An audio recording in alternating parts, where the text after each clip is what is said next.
দুর্ঘটনার কবলে পড়ে গুরুতর জখম হলো এক পরীক্ষার্থী। মাথা ও ঘাড়ে চোট লাগায় শেষ পর্যন্ত দেওয়া হলো না তার জীবন বিজ্ঞান পরীক্ষা। ঘটনাকে ঘিরে চাঞ্চল্য ছড়িয়েছে এলাকায়। বুধবার ছিল মাধ্যমিকের জীবন বিজ্ঞান পরীক্ষা।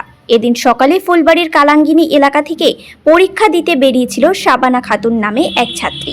সে ফুলবাড়ি উচ্চ বিদ্যালয়ের ছাত্রী। তার পরীক্ষা কেন্দ্র ছিল বন্ধুনগর ডিএন উচ্চ বিদ্যালয়ে। জানা গিয়েছে, সকালে বাড়ি থেকে পরীক্ষার উদ্দেশ্যে বের হওয়ার পর ফুলবাড়ি আমাইদিঘি এলাকায় একটি মোটরসাইকেল তাকে সজোরে ধাক্কা মারে। ধাক্কার জেরে রাস্তায় লুটিয়ে পড়ে সে।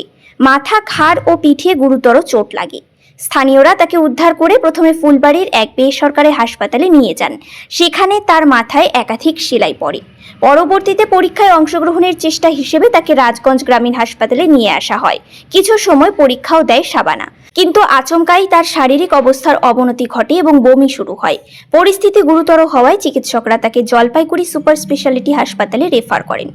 এরপর পরিবারের সদস্যরা তাকে শিলিগুড়ির একটি বেসরকারি হাসপাতালে নিয়ে যান।